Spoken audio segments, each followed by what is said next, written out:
اعوذ باللہ من الشیطان الرجیم بسم اللہ الرحمن الرحیم ما کان محمد ابا احد من رجالکم ولکن رسول اللہ وخاتم النبیین وقال النبی صلی اللہ علیہ وآلہ وسلم انا خاتم النبیین لا نبی بعدی صدق اللہ العظیم وصدق رسولہ النبی الکریم ونحن علی ذلک من الشاہدین والشاکرین والحمد للہ رب العالمین صلی اللہ علیہ وآلہ وسلم۔ قرآن مجید فرقان حمید میں اس آیت کے بارے میں اللہ رب العزت فرماتے ہیں کہ مسلمانوں مومنوں جناب نبی کریم صلی اللہ علیہ وآلہ وسلم کی ذات گرامی کے بعد کوئی دوسرا نبی نہیں ہے، اور جو بندہ یہ عقیدہ رکھے گا کہ اللہ کے نبی کے بعد کوئی دوسرا نبی آئے گا، اس کے بارے میں اللہ کے نبی نے فرمایا کہ وہ کذاب، جھوٹا، دجال اور فریبی آدمی ہوگا۔ جو آدمی یہ عقیدہ رکھتا ہے کہ اللہ کے نبی کے بعد کوئی دوسرا نبی آئے گا، اس منصب کو سنبھالے گا، تو وہ کذاب ہوگا، جھوٹا ہوگا، دجال ہوگا، فریبی انسان ہوگا کہ جو یہ عقیدہ رکھتا ہے۔ ختم نبوت کے لیے صحابہ کرام رضوان اللہ علیہم اجمعین نے قربانیاں دی۔ نبی کریم صلی اللہ علیہ وآلہ وسلم کے دور اقدس میں ایک آدمی جس کا نام مسلمہ کذاب تھا، اس نے دعویٰ کر رکھا تھا کہ میں نبی ہوں اور میں آخری نبی ہوں، میرے بعد کوئی دوسرا، یعنی کہ جیسے اللہ کے نبی آپ کے نبی ہیں اسی طرح میں بھی نبی ہوں۔ ان کے پاس ایک صحابی گئے ہیں اور اس صحابی نے جا کر بتلایا کہ تو نبوت کا دعویٰ کرتا ہے؟ اس نے کہا جی میں نبوت کا دعویٰ کرتا ہوں۔ کہا تو نبی نہیں ہے، تو کذاب ہے، تو جھوٹا آدمی ہے، فریبی آدمی ہے، تو نبی نہیں ہو سکتا۔ اب جب اس نے یہ باتیں کی نا، جیسے یہ باتیں کی، تو اس نے اس صحابی کو پکڑا اور آگے آ جاؤ، کوئی جگہ دے آ جاؤ، کوئی مسئلہ نہیں، کوئی بولو، کوئی بات آتے ہی ہے نا، کو جگہ دے دیتے۔ تو اس صحابی نے مسلمہ کذاب کے سامنے کھڑے ہو کر کہا کہ ہم تجھے نبی نہیں مانتے، ہم نے نبی اس کو مانا ہے کہ جس کے چہرے میں رعنائیں ہیں، ہم نے نبی اس کو مانا ہے کہ جس کی زلفوں کی وجہ سے رات کی اندھیریاں ہیں، ہم نے نبی اس کو مانا ہے کہ جو پتھر پر پاؤں رکھے تو وہ پتھر بھی موم ہو جاتا ہے، ہم تجھے نبی نہیں مانتے۔ مسلمہ کذاب نے کہا کہ تو یہ نہیں پتا کہ میری پاور ہے، یہاں پر حکومت ہے میری، میں تمہیں قتل بھی کروا سکتا ہوں، میں تمہیں مار بھی سکتا ہوں، میں تیرے ساتھ سب کچھ کر سکتا ہوں۔ اس صحابی نے کہا جو تیرا دل چاہے، جو تیرے جی میں آئی تو کر گزر، مگر میں اس عقیدے سے پیچھے ہٹنے والا نہیں ہوں۔ اب مسلمہ کذاب نے کیا کیا، چھری منگوائی اور اپنے شیطانوں کو کہا کہ اس کو پکڑو۔ اب ایک نے ایک بازو پکڑا، دوسرے نے دوسرا بازو پکڑا اور چھری سے اس کا گوشت کاٹتا جا رہا، اور گوشت کاٹ کر اسے کہہ رہا کہ ہاں بتا، جب پہلی انگلی کاٹی تو انگلی کاٹ کر کہا کہ اب بھی کہہ دے کہ میں تجھے نبی مانتا ہوں تو میں تجھے چھوڑ دیتا ہوں۔ کہا میں تجھے نبی نہیں مان سکتا ہوں، میں نبی اس نبی کو مانتا ہوں کہ جو آخر الزمان نبی ہے۔ اس کی ایک انگلی کاٹی، دوسری انگلی کاٹی، تیسری انگلی کاٹی، یہ ہاتھ سارا شل کر دیا، اس کے بعد جسم کے ٹکڑے ٹکڑے کر دیے، مگر اس صحابی نے یہ نہیں مانا کہ میں تمہیں نبی مانتا ہوں، بلکہ میرا نبی وہ ہے۔ اب دیکھیں اس نبوت کے پروانوں نے نبی کریم صلی اللہ علیہ وآلہ وسلم کی ذات گرامی کے لیے قربانی دی۔ اور یاد رکھنا جو نوجوان ختم نبوت کے لیے اپنے وقت کو، اپنے مال کو، اپنے جان کو پیش کرتا ہے، رب ذوالجلال کی قسم قیامت کے دن جناب نبی کریم صلی اللہ علیہ وآلہ وسلم اس کی بخشش فرمائیں گے، اس کی شفاعت فرمائیں گے۔ ایک علاقے کا بڑھیرا آدمی، چودھری آدمی تھا شرابی، تھا زانی، تھا زیادتی کرنے والا، اور جو اس کے دل میں آتا تھا نا وہ کرتا تھا۔ اس علاقے میں قادیانیوں کا عروج ہوا، قادیانی آتے گئے، بڑھتے گئے، آتے گئے، بڑھتے گئے۔ اسی طرح کی چند مولویوں نے یہ سوچا کہ جا کر اس علاقے میں جلسہ رکھتے ہیں ختم نبوت کے حوالے سے، تاکہ ہم ان لوگوں کو بتلائیں کہ ختم نبوت میں شک نہیں کرنا، یہ جو آدمی اپنے آپ کو نبی کہتے ہیں یہ نبی نہیں ہے، بلکہ نبی وہ ہے جو محمد رسول اللہ ہے، جن کو اللہ نے بھیج دیا ہے۔ اب جیسے اس علاقے میں گئے ہیں، قادیانیوں نے ڈنڈے پکڑ لیے، سوٹے پکڑ لیے، بندوقیں پکڑ لی کہ اگر یہاں پر تم نے جلسہ کیا، یہاں پہ تم نے تقریر کی تو ہم تمہیں ماریں گے، تمہیں قتل کر دیں گے۔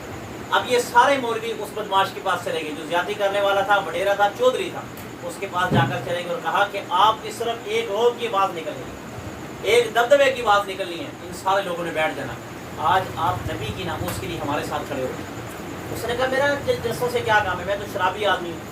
تو ایک مولوی صاحب تھے، انہوں نے کہا کہ جلسوں کو چھوڑے، اس وقت نبی کی ناموس کی بات ہو رہی ہے، نبی کی عزت کی بات ہو رہی ہے، نبی کے ختم نبوت کی بات ہو رہی ہے، آج آپ ہمارا تھوڑا سا ساتھ دے دیں، تھوڑا ساتھ دے دیں، یقین مانیں اللہ آپ کو اجر عظیم عطا فرمائے گا اور آپ کی قیامت کے دن اللہ کے نبی شفاعت فرمائیں گے۔ اس نے کہا اچھا یہ بات ہے، اس نے کہا نبی کی ناموس کی بات کرتے ہو، میں نبی کی ناموس کے لیے کھڑا ہوں.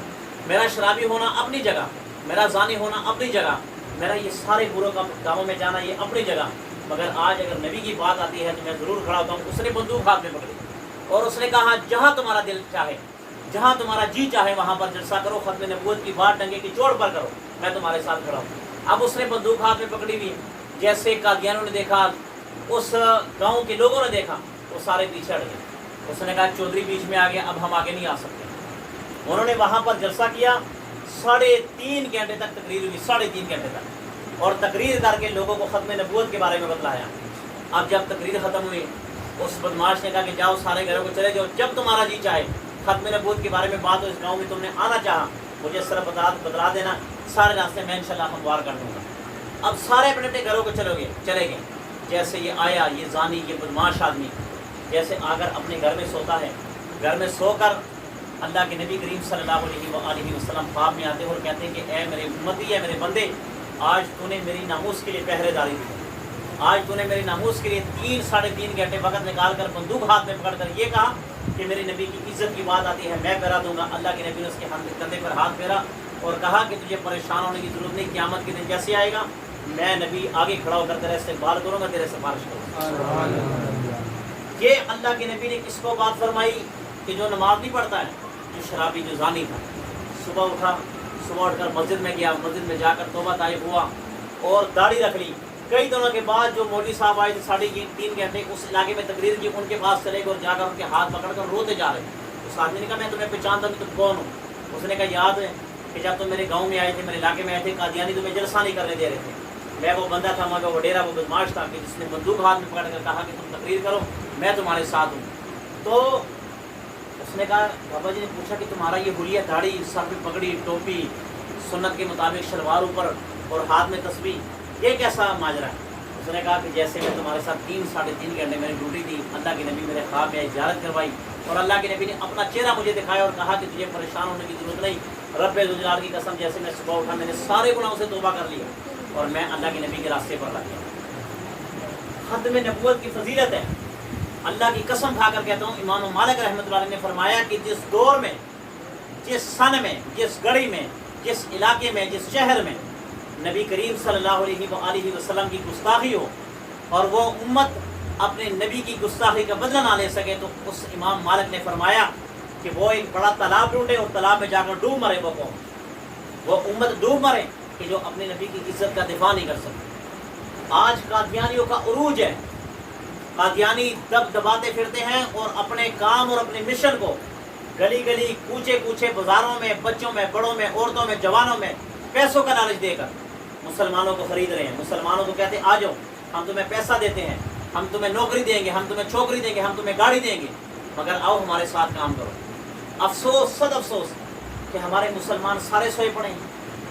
اب دیکھیں ہمارے اعمال دیکھیں 0/0، ہماری نماز دیکھیں 0/0، ہماری زکوٰۃ، ہمارا حج، ہمارا دین کے تمام معاملات سارے دیکھیں ہمارے 0/0 ہیں.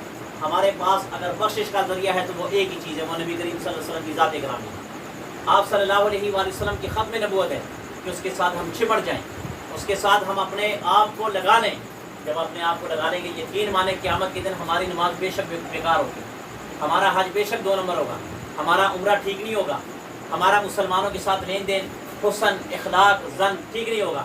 مگر ایک چیز میں جانتا ہوں کہ جو آدمی آج کے دور میں نبی کریم صلی اللہ علیہ وآلہ وسلم کی ختم نبوت کے لیے اپنے آپ کو پیش کرے، اللہ کی قسم کھا کر کہتا ہوں، اگر ختم نبوت کے لیے اس کی 1 گھڑی، 2 گھڑی، گھنٹہ، 4 گھنٹے یا اس کا روپے 10 روپے لگے ہوں، رب ذوالجلال کی قسم وہ ساری چیزیں ہٹ کریں، مگر قیامت کے دن اللہ کے نبی یہ ضرور کہیں گے، اللہ جی اس آدمی کی بخشش چاہتا ہوں کیونکہ یہ ختم نبوت کے لیے کھڑا ہوا، اس نے اپنے مال کو خرچ کیا، اپنے پیسے کو خرچ کیا، اپنی جان، اپنے مال کو میرے لیے خرچ کیا، لہٰذا میں ان کی بخشش چاہتا ہوں. اور یاد رکھنا کہ نبی اللہ کے سامنے جو کہہ دیں اللہ اس کو ضرور مانتے ہیں، اس کو مانتے ہیں. اس کی وجہ یہ ہے کہ اللہ نے اپنے نبی کو کہا کہ یہ رحمت للعالمین ہے، اللہ نے اپنے نبی کو کہا یہ محمد رسول اللہ ہے، اللہ نے اپنے نبی کو یہ کہا ہوا ہے کہ اے نبی آپ کہتے جائیں ہم کرتے جائیں گے، آپ حکم کرتے جائیں ہم کرتے جائیں گے. اللہ نے اپنے نبی کو یہ کہا ہوا ہے کہ جیسے آپ وَأَمَّا بِنِعْمَةِ رَبِّكَ فَحَدِّثْ، اور قرآن مجید میں یہ ہے کہ اے نبی جب تک آپ راضی نہیں ہوں گے، آپ خوش نہیں ہوں گے، جب تک آپ خوش نہیں ہوگے ہم آپ کو چھوڑیں گے نہیں. قیامت کا دن ہوگا, نبی کو کہیں گے آپ مسکرائیں, نبی کہیں گے اللہ جی میں تب تک نہیں مسکراؤں گا جب تک میری امت ہی جنت میں نہ چلے جائے. میں تب تک نہیں مسکراؤں گا جب تک میرے ختم نبوت کے پروانے یہ میری امتی جنت میں نہ چلے جائے, تب تک میں مسکراؤں گا نہیں. اللہ فرماتے ہیں کہ اے نبی آپ کو ہم مسکرا کر چھوڑیں گے. آپ جس کے بارے میں کہیں گے کہ یہ جنت میں جاتا جائے گا اس کو ہم بیچتے جائیں گے اور آپ کے چہرے پر ہم مسکراہٹ لائیں گے. تو جب سارے امتی جنت میں چلے جائیں گے اس کے بعد نبی کریم صلی اللہ علیہ وسلم اپنا قدم جنت میں رکھیں گے. یہ امت کو احساس حاصل ہے, مگر امت آج سوئی پڑے گی. امت آج اپنے گانوں میں, اپنی مصروفیات میں, اپنے کاروبار میں, اپنے عیش و عشرت میں, اپنے دوستیوں میں, اپنے رنگ رنگیلیوں میں آج ہم یاروں دوستوں کے لیے وقت نکال سکتے ہیں. آج اگر ہم سے کوئی یار کوئی دوست کہے کہ آپ فلاں جگہ پر آ جاؤ, ٹھیک ہے, تو ہم وہاں پر چلے جاتے ہیں. آج اگر ہم کہیں کہ ہم نے پارٹی کرنی 1000 500 روپے ملائیں تو ہم سارے ملا لیتے ہیں. مگر جب نبی کی ناموس کی بات آئی تو ہم کہتے ہیں کہ اللہ جانے اللہ کا رسول جانے. اگر قیامت کے دن اللہ کے نبی یہ کہہ دے کہ اب تم جانو اور اللہ جانو میں تمہاری بخشش اور سفارش نہیں کرواتا, اس وقت ہمارا کوئی اور سہارا بھی نہیں ہے, ہمارا اور کوئی وسیلہ بھی نہیں ہے. نبی کریم صلی اللہ علیہ وآلہ وسلم کی ذات گرامی, حضرات صحابہ کرام رضوان اللہ علیہم اجمعین اور اولیاء کرام نے ختم نبوت کے لیے آپ نے پہرے داری دی اور اپنی جانوں کی نذرانے پیش کیے. نبی کریم صلی اللہ علیہ وآلہ وسلم جب دنیا سے پردہ فرما ہوئے, آپ دنیا سے چلے گئے, تو مسیلمہ کذاب کے خلاف حضرت صدیق اکبر رضی اللہ عنہ نے اعلان کیا اور آپ نے فرمایا کہ جتنے بھی مسلمان ہیں, چاہے وہ جوان ہے, چاہے وہ بوڑھا ہے, چاہے وہ بچہ ہے, چاہے بالغ ہے, چاہے نہ بالغ ہے, چاہے وہ بدری صحابی ہے, چاہے وہ احد میں گیا ہو, چاہے وہ خندق میں شریک ہوا ہو, چاہے بدر میں شریک نہ ہوا ہو, سارے اپنے گھروں سے نکلو. اب ختم نبوت کا مسئلہ ہے, ختم نبوت کا معاملہ ہے. ہم نے آگے بڑھ کر اس جنگ میں حصہ لینا ہے. اگر ہماری جانیں جاتی ہے چلی جائیں, رب ذوالجلال کی قسم اگر اس جنگ میں صدیق اکبر کی جان چلی جاتی ہے, فاروق اعظم کی جان چلی جاتی ہے, عثمان غنی کی جان چلی جاتی ہے, علی المرتضیٰ کی جان چلی جاتی ہے, حسنین کریمین کی جان چلی جاتی ہے, ہم اس کو سعادت سمجھیں گے, ہم اس کو کامیابی سمجھیں گے, نہ کہ ناکامی سمجھیں گے. سارے نکلو, یقین مانے سارے کے سارے صحابہ کرام اس میں نکلے اور اس جنگ میں مسلمہ کذاب کے خلاف 1200 صحابہ کرام نے جام شہادت نوش کی. 1200 صحابہ کرام, اور 1200 میں 750 صحابہ کرام وہ تھے جو حافظ قرآن تھے, جو عالم قرآن تھے, جو حدیث کا درس اور حدیث کا سبق اپنے سینے میں رکھتے تھے. مگر رب ذوالجلال کی قسم جب ان کا رگستان میں دیکھے, ان کی لاشیں گنتی کی گئی, تو 1200 صحابہ کرام ایک لائن میں پڑے ہوئے تھے.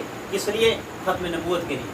اگر ختم نبوت ایک عام سا معاملہ ہوتا تو صدیق اکبر اتنی بڑی فوج کبھی نہ مرواتے.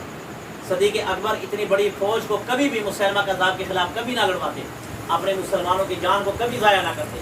مگر آخر یہ بتلایا گیا کہ صدیق اکبر کچھ نہیں ہے, ختم نبوت کا مسئلہ بڑا ہے. فاروق اعظم جب آئے انہوں نے کہا کہ فاروق اعظم کچھ نہیں ہے, نبی کا مسئلہ بڑا ہے. عثمان غنی جب آئے آپ نے فرمایا کہ عثمان غنی کچھ نہیں ہے, ختم نبوت کا مسئلہ بڑا ہے. اور جب علی شیر خدا علی المرتضیٰ جب آپ مسند پر بیٹھے, آپ نے اعلان کیا کہ علی کچھ نہیں ہے, اگر ہے تو وہ نبی سب کچھ ہے. تو لہٰذا اگر آپ نے جانوں کے نذرانے پیش کرنے ہیں وہ نبی کریم صلی اللہ علیہ وسلم کی ذات گرامی کے لیے پیش کرنے ہیں. کہنا یہ چاہتا ہوں کہ اپنے ایمانوں کی حفاظت کریں. اگر آپ کے درمیان میں, آپ کی اٹھک بیٹھک میں, جہاں آپ کام کرتے ہیں, وہ آفس ہو, وہ فیکٹری ہو, وہ گھر ہو, وہ بار ہو, وہ کوچہ ہو, وہ گلی ہو, اگر آپ کے سامنے اگر اس طرح کوئی بات کرے کہ نبی کے بعد کوئی دوسرا نبی آ سکتا ہے, نبی کے بعد کوئی دوسرا نبی آ سکتا ہے, تو آپ نے اس کے بعد میں جواب, آپ نے بحث دلیل کچھ نہیں کہنا. آپ نے صرف کہنا کہ آپ کے باپ 2 ہیں یا 1 ہے. صرف یہ بتاؤ کہ آپ کے ماں کے ساتھ جو ملتا جلتا ہے وہ 1 ہے یا 2 ہے. وہ کہے گا 1 ہے, اسے کہا 1 نہیں 2 ہے. اسے کہا میرا عقیدہ یہ ہے کہ تیرا باپ 1 نہیں, تیرا باپ 2 ہو سکتے ہیں. وہ کہے گا کیوں؟ اسے کہا کہ جو نبی کو نبی نہ مانے, آخر الزمان نبی نہ مانے, اس کے باپ 2 ہوا کرتے, وہ 1 باپ کا نہیں ہوتا. جو 1 باپ کا حلالی بیٹا ہوتا ہے وہ نبی کریم صلی اللہ علیہ وسلم کو 1 مانتا ہے. وہ آپ کے بعد کسی دوسرے نبی کا خواہش مند نہیں ہے, وہ آپ کے بعد دوسرے نبی کا قائل نہیں ہو سکتا ہے. تو کیسے قائل ہو سکتا؟ مجھے جو حرامی لگتا ہے, حرامی نسل لگتا ہے, جب آپ اتنی بات کہہ دیں گے نا, وہ چپ ہو جائے گا, وہ سمجھ جائے گا کہ یہ اچھا اس نے لیکچر سنا ہوا ہے اور اچھا درس اس نے اپنے دل اور دماغ میں سمایا ہوا ہے, اس پر ہمارا لیکچر اثر نہیں کرے گا, کبھی اثر نہیں کرے گا. وہ اپنا وقت ضائع نہیں کرے گا, آپ کا وقت بھی ضائع نہیں کرے گا, وہاں سے نکل جائے گا. ان کو تو صرف یہ بتاؤ ہمارے فرشتوں کے نام ہے جبرائیل, میکائیل, اسرافیل, اسرائیل, کتنے پیارے پیارے نام ہیں. ان کے فرشتوں کے نام ہے ٹیچی میچی, ٹیچی میچی. اب دیکھو یہ کوئی نام ہے, ٹیچی اور میچی, اب یہ فرشتوں کے نام ہیں. اسی طرح ان کی نبیوں کی بات دیکھو, ہمارے نبی کو دیکھو، رب ذوالجلال کی قسم حضرت عائشہ فرماتی ہیں، عائشہ آپ کی بیوی ہے، کہتے ہیں رب ذوالجلال کی قسم میرے نبی جس جگہ پخانا کرتے تھے نا، پیشاب کرتے تھے، تو میں نے وہاں پر جا کر دیکھا رب ذوالجلال کی قسم اس پخانے سے جنت کی خوشبو آ رہی تھی، اللہ کے نبی کے پخانے سے۔ اسی طرح ایک صحابی کو صحابیہ تھی بلکہ، نبی کریم صلی اللہ علیہ وسلم کی چارپائی کے نیچے ایک برتن پڑا ہوا تھا، آپ نے اس میں پیشاب کیا ہوا تھا۔ اس صحابیہ نے یہ سمجھا کہ یہ شاید یہ پانی ہو، پیاس لگی ہوئی تھی، انہوں نے سارا پیشاب پی لیا۔ جب بعد میں پتہ چلا تو کہا کہ یہ تو پیشاب تھا، کہا کہ رب ذوالجلال کی قسم آج تک پانی سے ایسی خوشبو نہیں ہے جو نبی کریم صلی اللہ علیہ وسلم کی پیشاب سے خوشبو آئی۔ یہ ان کے پیشاب کی تاثیر تھی، یہ ان کے پہانے کی تاثیر تھی کہ ان کے پہانے سے خوشبو پھوٹتی تھی، ان کے پیشاب سے زمزم کی خوشبو اور اس سے اعلیٰ خوشبو آتی تھی۔ اور ان کی نبی کی ذرا بات کروں، ان کے نبی کی طرف آؤ، یقین مانو ایسا عقل کا اندھا، ایسے عقل کا کانا کہ رب ذوالجلال نے اس کی ایک کانی رکھی تھی، ایک آنکھ کانی رکھی تھی۔ جب کسی عورت کو دیکھتا تھا تو کہتا ہے یار یہ بڑی خوبصورت ہے، ٹھیک ہے، اور جب عورت کو دیکھتا تھا کہتا ہے یار اس میں مجھے مرد نظر آتا ہے۔ اور پھر اسی طرح اس کی عادت تھی، بلکہ عادت شریفہ تھی، وہ ایک جیب میں ڈیلے رکھتا تھا، کیونکہ اس وقت یہ لیٹرین وغیرہ نہیں ہوا کرتے تھے، وہ پیشاب کرنے جایا کرتا تھا، ڈیلوں سے اپنا کیا کیا کرتا تھا، ابر دبر شریف صاف کیا کرتا تھا ڈیلوں سے، اور ایک جیب میں گڑ رکھا کرتا تھا کیونکہ اس کو گڑ کھانے کی عادت تھی، میٹھا۔ اب اس نے کیا کیا، اس جیب میں گڑ رکھا اور اس جیب میں وہ ڈیلے رکھے پتھر کے۔ اب اس نے کیا کیا کہ جس ڈیلے سے پیشاب صاف کیا نا، پخانا صاف کیا، اسی کو دوبارہ جیب میں رکھ لیا کہ یار اگلی مقام پہ جاؤں گا مجھے دوبارہ نہیں ملے گا، لہٰذا اس کو استعمال کروں گا۔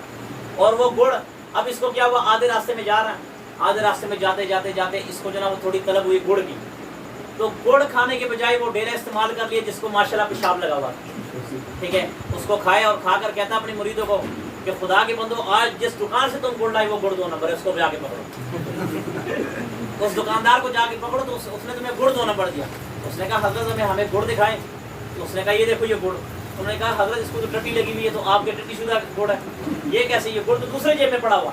اس نے کانے آنکھ سے دیکھا، اس نے کہا تمہارا بیڑا گھر کو مجھے پہلے بتا دیا کرو۔ یہ نبیوں کا حال ہے، ایسے نبی ہوا کرتے ہیں۔ پھر یہ نبی ایسا نبی، اس نے کہا کہ ہمارا مرزا قادیانی اتنا شرمیلا کہ بچپن میں شلوار نہیں پہنتا تھا، اور جب اس کے سامنے سے کوئی عورت گزرتی تھی تو اتنا شرمیلا تھا کہ شلوار نہیں پہنتا تھا مگر صرف قمیص پہنتا تھا، جب کوئی عورت گزرتی تو ایسے کر دیا کرتا تھا کہ مجھے شرم آتی ہے، ٹھیک ہے، یعنی کہ دوپٹہ ایسے کر دیا، وہ اپنے قمیص کو ایسے کر دیا کرتا تھا، شرم آتی ہے ناک چھپانے سے مگر نیچے سب کچھ دکھا دیا کرتا تھا۔ یہ شرمیلا نبی ہے۔ لعنت ہو ایسے نبی پر، لعنت ہو اس کے کارندوں پر کہ جو یہ دعویٰ کرے کہ یار میں تمہارے نبی جیسا ہوں، جو یہ دعویٰ کرے کہ میں تمہارے نبی کے اخلاق جیسا ہوں۔ یار ان کے صرف یہ آپ کے سامنے میں نے چند باتیں رکھی، میچ کر کے دیکھو۔ جب نبی کریم کی صلی اللہ علیہ وسلم کی وفات آتی ہے، آپ دنیا سے جانے لگتے ہیں، رب ذوالجلال کی قسم فرشتہ آ کر آپ کو سلوٹ مارتا ہے، جبرائیل امین آ کر سلام پیش کرتا ہے، اسی طرح ملائکے آتے ہیں آپ کو سلام پیش کرتے ہیں۔ اور جب آپ کی روح پرواز کر گئی تو حجرہ عائشہ سے خوشبو آ رہی تھی، سب آئے، کافر بھی آئے، مسلمان بھی، انہوں نے جا کر دیکھا کہ آخر حضرت عائشہ جو صدیق اکبر کی بیٹی ہے، نبی کریم صلی اللہ علیہ وسلم کا گھر ہے، اس سے خوشبو کیوں پھوٹ رہی ہے؟ جا کر پتہ چلا کہ آج نبی کریم صلی اللہ علیہ وسلم دنیا سے چلے گئے اور آپ کی جسم مبارک سے خوشبو آ رہی تھی، اور آپ کی وفات آتے وقت آپ نے کلمہ پڑھا لا الہ الا اللہ محمد رسول اللہ۔ اور ذرا ان کی نبی کی بات کروں، جب اس کو موت آنے لگی تو اس کا پیٹ خراب ہو گیا، اس نے گڑ بھی کھا لیا تھا، اس نے حلوہ بھی کھا لیا تھا، اس نے پھرنی بھی کھا لی تھی، اس نے سارا کچھ کھا لیا تھا۔ مجھے تو ایسے لگ رہا تھا کہ جیسے سنڈا ہو، اتنا چیزیں مسلمان۔ اب دیکھو عام آدمی کیا کھا لے گا یار، پھرنی کھا لے گا، کوئی تھوڑی سی چیزیں کھا لے گا، اس کے بعد اس کا پیٹ فل ہو جائے یار میں زیادہ نہیں کھا سکتا، مگر جب مرنے لگا سارا کچھ کھا گیا، اس سے پہلے اللہ نے اس کا پیٹ خراب کر دیا، پیٹ اس کا خراب ہو گیا۔ اب وہ بار بار کبھی لیٹرین کبھی گھر، کبھی لیٹرین کبھی کمرہ، کبھی لیٹرین کبھی کمرہ، بار بار اس کو موشن لگے۔ ایک مرید نے مشورہ دیا کہ حضرت جی آپ کمرے میں نہ آئیں، آپ کو بار بار موشن لگتے ہیں، آپ لیٹرین میں بیٹھے رہیں، آپ لیٹرین میں بیٹھیں۔ اب وہ بار بار وہاں پہ بیٹھا، پر پر پر پر چڑیاں اڑاتا جائے۔ اچانک اٹھا، جب اٹھا تو اس کو نا پیشاب کر کر کر کے کمزور ہو گیا۔ جب کمزور ہو گیا اچانک اللہ نے دکھانا تھا کہ اچھا تو میری نبی کی توہین کرتا ہے، تو میرے نبی کے خلاف بولتا ہے۔ اللہ اپنے نبی کی توہین کبھی برداشت نہیں کرتا۔ اللہ کی توہین ہو جائے اللہ ڈیل دے دیتے ہیں، فرعون کو ڈیل دیے نا، کوئی بات نہیں کوئی بات نہیں، اپنے آپ کو رب کہتا ہے کہنے دے اس کو۔ مگر جب نبی کی توہین کی بات آئی تو اللہ نے دکھایا، پھر جب یہ قادیانی اٹھا، اٹھ کر اللہ نے یہ دکھایا، اس کا پاؤں پھسلا اور یہ منہ کے بل اس اپنے ٹٹی خانے میں گر پڑا۔ جب گر پڑا آ کر مریدوں نے اٹھایا تو مرا پڑا ہوا تھا، مر گیا۔ جب آ کے انہوں نے اٹھایا تو دیکھا اس کی زبان پر، اس کی آنکھوں پر وہ سارا کچھ وہ میٹھا میٹھا حلوہ لگا ہوا تھا، ٹھیک ہے۔ انہوں نے اٹھایا، اس کو غسل دیا، اور سارے اپنے ناک پر ایسے کر کے سب نے ایسے اپنے نبی کو غسل دیا جو ان کا نبی ہے۔ اور الحمدللہ ثم الحمدللہ جب میرے نبی کو غسل دیا جا رہا تھا تو اس وقت حضرت علی موجود تھے، حضرت عباس موجود تھے۔ رب ذوالجلال کی قسم جب ان کے جسم پر ہاتھ لگاتے تھے نبی کریم صلی اللہ علیہ وسلم کے جسم پر، تو دوبارہ اپنے ہاتھ کو چومتے تھے اور کہتے تھے کہ خدا کی قسم آج تک ایسی خوشبو ہم نے کبھی نہ دیکھی، ایسا جسم ہم نے کبھی ملائم نہ دیکھا کہ جو میرے نبی کا جسم ہے۔ تو لہٰذا آپ نے بچنا ہے، آپ نے چکنا ہوشیار رہنا ہے۔ میرے نبی نے فرمایا میرے جانے کے بعد دجالون ثلاثون کذابون، کہ 30 دجال آئیں گے اور اپنے آپ کو نبی کہیں گے، مگر اے میری امت لا نبی بعدی، میرے بعد کوئی نبی آنے والا، بولو میرے بعد کوئی نبی آنے والا نہیں ہے۔ ہمارا عقیدہ ہے کہ نبی کے بعد کوئی دوسرا نبی نہیں ہے۔ اور جو نبوت کا اقرار کرے، دعویٰ کرے، وہ دجال اور کذاب اور دجال ہو سکتا ہے، مسلمان نہیں ہو سکتا۔ یہ عقیدے پر آپ نے پختہ رہنا ہے انشاءاللہ۔ اور اپنے بچوں کو، اپنے گھروں کو، اپنی بیوی، اپنی بہنوں، اپنے رشتہ داروں، اپنے مسلمانوں، گلی کوچے پیک جہاں پر بھی ہو، آپ نے یہ عقیدہ ڈٹ کر بیان کرنا، ڈرنا نہیں ہے، موت آ کر رہنی، موت نے کسی کا پیچھا نہیں چھوڑنا ہے۔ اگر آپ اس ڈر سے عقیدہ بیان نہیں کریں گے کہ یار شاید مجھے کوئی قتل کر دے گا، میں قسم کھا کر کہتا ہوں کہ اس عقیدے پر اگر مجھے کوئی موت آ جائے تو خدا کی قسم میں اپنی سعادت سمجھوں گا، اپنی کامیابی سمجھوں گا، اور اگر کاروبار کے حوالے سے میری موت آ جائے تو میں اس کو اپنی ناکامی سمجھوں گا۔ اگر اس عقیدے پر مجھے قربان ہونا پڑے، رب ذوالجلال کی قسم آصف حیدری اپنی جان لٹا سکتا ہے، مگر اس کو کامیابی سمجھے گا نہ کہ ناکامی سمجھے گا۔ اور مسلمان کے پاس صرف ایک آسرا ہے، وہ ایک آسرا کس کا ہے؟ اللہ اور اس کے رسول صلی اللہ علیہ وآلہ وسلم کا۔ تو اس پر آپ نے ڈٹ کر رہنا ہے۔ انشاءاللہ آپ سے کچھ بات کر رہا ہوں دعا کے بعد۔ بسم اللہ الرحمن الرحیم، الحمدللہ رب العالمین، الہ العالمین، جو کچھ کہا سنا اس پر عمل کرنے کی توفیق عطا فرما۔ الہ العالمین، جتنے بھی میرے دوست، میرے بھائی بیٹھے ہیں اللہ، ان سب کو یا اللہ اس عقیدے پر ڈٹ کر یا اللہ پہرا دینے کی توفیق عطا فرما۔ الہ العالمین، جتنے بھی میرے بھائی، میرے دوست، میرے ساتھی یہاں پر تشریف فرما ہے، الہ العالمین ہم سب کی صغیرہ کبیرہ گناہوں کو معاف فرما۔ الہ العالمین جس جگہ پر بیٹھے ہیں، جس کے گھر میں بیٹھے ہیں، اللہ اس پر رحمت نازل فرما، برکت نازل فرما۔ جو ساتھی اس وقت معاون ہے، محبت کرتے ہیں، سنتے ہیں، آتے ہیں، اپنا وقت نکالتے ہیں، الہ العالمین سب کے گھروں میں رحمت عطا فرما، سب کے گھروں میں برکت عطا فرما۔ الہ العالمین اگر ان کے گھروں میں کوئی پریشانی ہو، کوئی مصیبت ہو، سب کی مصیبتیں پریشانیوں کو فرما۔ الہ العالمین ان کو مالا مال فرما، ان کو خوش فرما۔ الہ العالمین آخرت و دنیا میں ان کو کامیابی عطا فرما۔ الہ العالمین نبی کریم صلی اللہ علیہ وسلم کی ذات گرامی کے لیے اللہ ہمیں مر مٹنے کی توفیق عطا فرما۔ اس عقیدے پر یا اللہ، اس عقیدے پر یا اللہ ہمیں شہادت نوش کرنے کی توفیق عطا فرما۔ آمین برحمتک یا ارحم الراحمین۔